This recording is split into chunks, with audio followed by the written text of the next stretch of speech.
Men yine de sizin bilen Murat Gurbanov. Menin şu gepleşimde size Gıstarlı Türkmenistan'ın gowşan habarlary sizin bilen paylaşmak bolýar. Birinji bilen Berdimuhamedov yok. Bizim gelýän maglumatlara göre, bize gelýän maglumatlara göre Berdimuhamedov indi çykmaz. Türkmenistan'a başka maglumatlar var. Ine Государственный Думаның yol açtı, yani Rusiyanın parlamentinin yol açtı. Volodin Vyacheslav dün geldi Türkmenistan'a. Şu gelinle Raşit Meredov ile duşup, yani gizlince gelip, ofitsialna, yani resmi taydan yani gelmeyen, gizlin yadayda gelip Türkmenistan'ın hükümeti ile, yani Raşit Meredov ile gepleşip geçirdi. Raşit Meredov eyyam emhimi işgärlerini, yani polis işgärlerini uyuşturup öz ihtiyarlarını geçirip başladı. Serdar Berdimuhamedov'un hiç hili ornu ya hiç hili ihtiyarları yok. Onun gücü gün-günden yani peserip gidip otyr. Şunun için şu gününe ikisini topardırıya, yani Amanov Dövlet Hukukçuluk Geňeşiniň sekretary Amanov. Ene Dövlet Hukukçuluk Geňeşiniň yolbaşçy Berdimuhamedov bolman soň inni şoň ikinji wezipesi, yani şonuň iraç boýunça, yani pesrägi Amanov alyp baran soň, şo Amanov bar hukuk gorýan gurumlaryň, yani ýokartynda durup şolary komanda berip, şolary yani dolandyryp, şonuň ihtiyarlygyna bolmaly adamlar. Ine şonuň üçin Amanov bilen Raşit Meredowyň arasynda yani döwlet agdaryşyk toparlar dürüdildi. Yani şu bizim geljek ýakynna, yakın günlerde şularyň netijelerini biz görüp biler. Ine şul maglumatlar yine de beýle goşmaçy maglumatlar bilen berkidilýär. Mysal üçin teleradio kompaniýaň ýani gowragy güýçlendirildi. Hasgaty şirketler hasgaty mundan meter ikisi güýçlendirildi. Vilayatleriň arasyndaky gatnaşyklar güýçlendirildi we yani postlar güýçlendirildi, adamlar geçmedi ýaletdiler. Bar gelýän samolyotlar Balkan vilayatynyň Goňa, Krasnovodska Goňa, Aşgabatda getiren oklar. Mundan başga bar şirketler Özbek, İran, Afganistan şirketleri, Gazakistan şirketleri hemmesi birk yapıldı. Mundan meter güýçlendi. Daşyndan adam getirmediler. Bular döwlet agdaryşynyň ýoluna barýarlar. Netip bolsa biz geljek günlerde şularyň ýani wagtlaýynça Berdimuhamedov öldü, wagtlaýynça hökümetiň ýolbaşçy Raşit Meredov ýa-da Amanov diýip çykyş ederler. Ine şol çykyş edilenden başlap şular schema boýunça gidýärler. Ýani döwlet ugurulşy, döwlet agdaryşynyň skemasy boýunça. Eger de ünsürseniz 2006-njy ýylda Berdimuhamedov gelinde de şeýledi. Hakykatdan ham mejlisiň ýolbaşçysy Ataýew öwelgilde Ataýew bolmaly. Yani wagtlaýyn hökümetiň ýolbaşçysy we saýlawlar ikrar etmeli adam. Ýöne muňa garamazdan onu derrew türmäge salyp, yani Berdimuhamedov wagtlaýyn hökümetiň ýolbaşçysy hökmünde saýlandy. Bir kanun, hiç ýyl saýlaw bolmady, bir kanun goýuldy we ikinji bir kanun zat özüni saýlawlara geçirip falsifikasiýa edip prezident etdi. Ine şul edil şu schema boýunça Hramow bilen Jadan şul döwlet agdalyşy döwürünji gedek edýärler. Ýadyňyzda bolsa Niýazow 91-nji ýylda birinji gedek etdi döwlet agdalyşy, bez alternativ ýagdaýda saýlawlara geçirip öz aldy. İkinji döwlet agdalyşy Berdimuhamedov etdi. Üçüncü döwlet agdalyşy Berdimuhamedov 2020-nji ýylda 14 sentýabr etdi. Ol özüni halk maslahatynyň ýolbaşçysy edip saýlady. 70-nji statiýany, ýani bizim konstitusiýamyzyň 70-nji maddasy we 87-nji maddany bozdy. Ine häzir şol üç agdalyşdan soň 4-nji agdalyş dowam edýär. Biz ýakyn wagtda şonu görürüz. Berdimuhamedov yok. Onun niýdedigini bize belli. Onun ýagdaýy hasa. Diýerim Berdimuhamedov. Diýirden biz tasdiklap bilen dok. Ýöne ýakyn wagtlarda egerde siz Berdimuhamedov öldü ve wagtlaryň hökümetiň ýolbaşçysy Raşid Meredow ýa-da Amanow bolsa onu täze döwlet agdalyşy gurar. Büyük Türkmen halkı. Men näme bu zatlar size ýa-da gysgaly ýagdaýda habar berdim. Seredin. Egerde Berdimuhamedowyň ölüşi ýa-da ýakyn günlerde bize sultnamy hökmünde berilse we wagtlaryň hökümeti Raşid Meredow ýa-da Amanow gelse, bular paraxorluk, korrupsiýon hökümetiň adamlary. Biz ýene de şu politik sistemany çalışman öňkü ýoluna gider. Sebäbi bunyň gelýän ýoly, ýa-ni döwlet guruluşyny ogurlap alýan, basyp alýan agdalyşy bir kanun diýmek, bir kanun ýolunda bular giderler. Bular başta bir kanun ýagdaýyndan başlap, bir kanun ýagdaýda gitmegi bulyň ýa-ni mejbur. Şonuň üçin biz inni taýýar bolmaly. Ýakyn wagtda Türkmen birleşen opozisiýa, Türkmen demokratik geňeşi size günni berler. Hemmämiz bir aýakda turup Türkmenistanyň Aşgabatdaky köşküň öňüne baryp biz 3 saat talap etmeli. Birinji, ýollar açmaly we opozisiýany içine salmaly.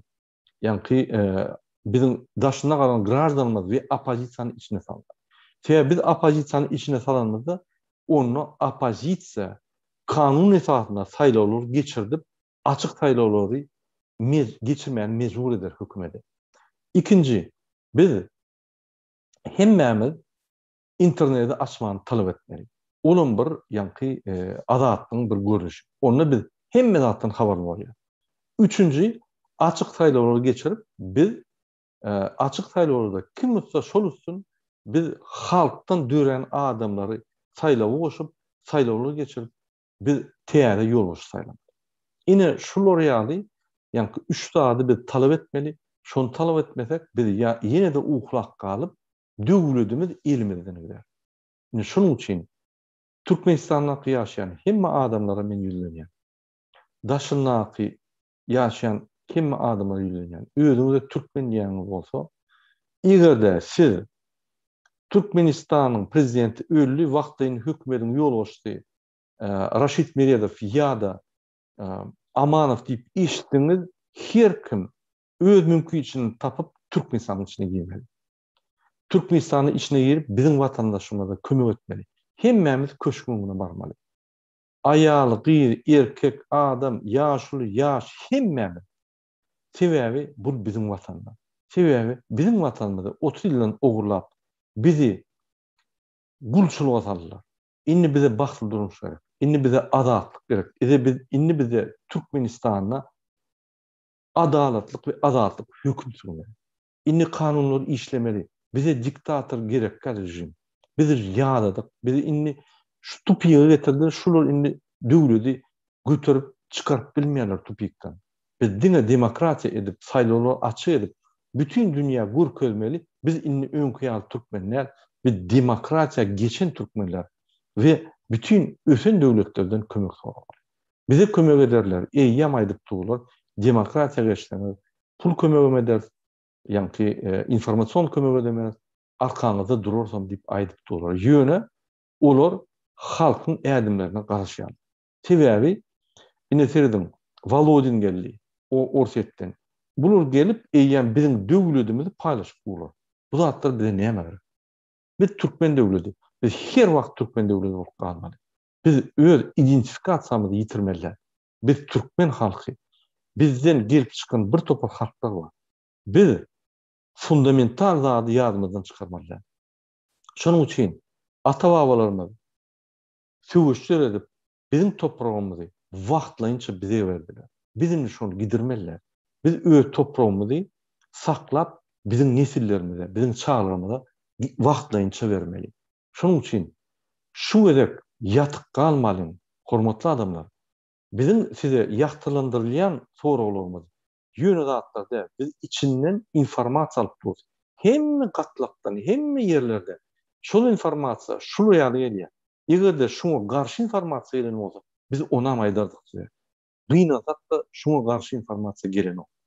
Şonuň üçin ine tiz wagtda bular döwlet agdalyşynyň ýoluna geçer. Biz şoňa şaýat bolar. Ýöne bizim entek wagtymyz bolar. Şonuň üçin taýýar bolun, hormatly adamlar. Kim potrotçy, daýhan, ýene bir zat başga bir ýerde işlese, hemmemiz işem taşlamaly, hemme adam taşlamaly, hemmemiz köşmüňe düşmeli. Şo ýerde 3 saat talap etmeli. Opozisiýa gelip, şul ýanky rewolýusiýon hereketleri ýolbaşçylyk edip, hawos etmeýän, hemme zat kanun esasynda edip, opozisiýanyň gödekçiligine saýlawlar geçirip, ýani kim utsa şunu utsun, şonu geçirip, demokratiýa ýoluna geçip, güýçlüden güýçlü öňe düşüp, bizim halkymyza öňe gitmeli. Ol diňe prezident saýlawlary däl, diňe mejlisiň ýanky milli geňeşiň saýlawlary däl, hemme ýerde saýlawlar geçmeli. Onu biz hökümeti halka hyzmat eden hökümet diýip saýlap biler. Mundan başga biz hökümeti saýlamaz, şu hökümet diňe diktatoryň üstüne goýular, şu diktatora şular hyzmat ederler de ýene de halky gysyp başlar. Ýene de halky ýanky gysyp edip gulçuluga salarlar. Şonuň üçin Türkmenistanyň hökümetindäki işleýän hemmelerine ýüzlenýär. Sen minister bol, sen kabinet ministriniň ornmasary bol. Häzir Türkmenistanda döwlet dolandyrşygy peselli ýok diýseň bolýar. Şul öz başyna gidipdi. Şul döwlet agdalyşygy etjek adamlar kontrol aljak bolýar döwlet. Sebäbi kontrol ýitdi.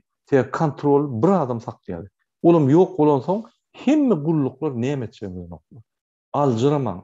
Her kim konstitusiýa we konstitusiýanyň esasyna hereket etmeli. Bir kanun hereketler bolmaly. Egerde şul diktatura ýene gelse, ýene döwlet agdalyşy bolsa, şu gerek biz grajdan uruşuny biler. Halk eýýem çydamaz. Indi men Raşid Meredow we Amanow ýerine.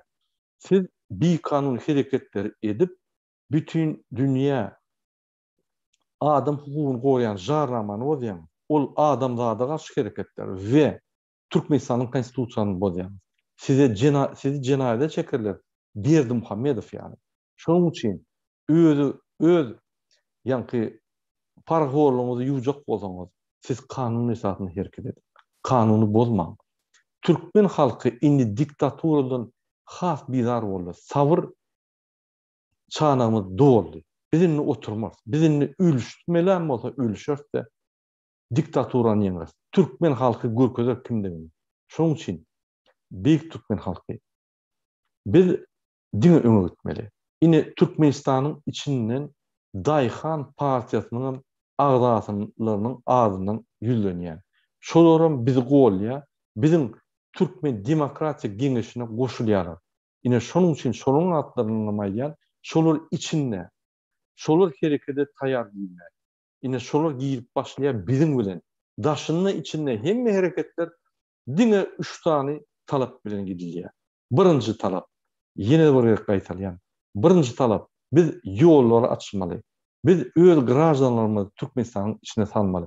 Biz opozisiýany Türkmenistanyň içine salmaly. İkinji talap, internet açmaly. Üçüncü talap, biz açyk saýlawlar geçirmeli. Şu 3 saat geçiren ýagdaýymyzda boldy. Türkmenistan demokratik ýolunyň soňulmaly. Hiç kim diktatury elmez. Täze gelenim öňküýal diýen gurrunlar ýeter ömürlük. Ine size aýtjak bolýan. Şonuň üçin biz hereket etmeli. Biz uhlap oturmaly. Bizini ýüzümüzi görkezmeýän maşgalamyza ine digerler zat o gurrunlary aýyrmaly doly. Türkmenistanyň içiniň halky galjak bolýar. Maňa her ýerlerden habar gelýär. Liwap, Daşow, Mary, Ahal, Balkan welaýatlardan hem ýerden taýýar bolun. Biz Türkmenistanyň demokratik geňeşinden, ýagny birleşiginden size ýüzlenýär. İçinde daşyna hemme türkmenlere herekete gelmeli, şul datadan başlap diýenmizde hemmeňiz köşkün öňüne düşmeli. Bizem nesip bolsa Türkmenistana barar, sizin bilen şol hemme reformalary we hemme çalışmalary geçirir. Şonuň üçin beýik Türkmen halky diňe sag bolun.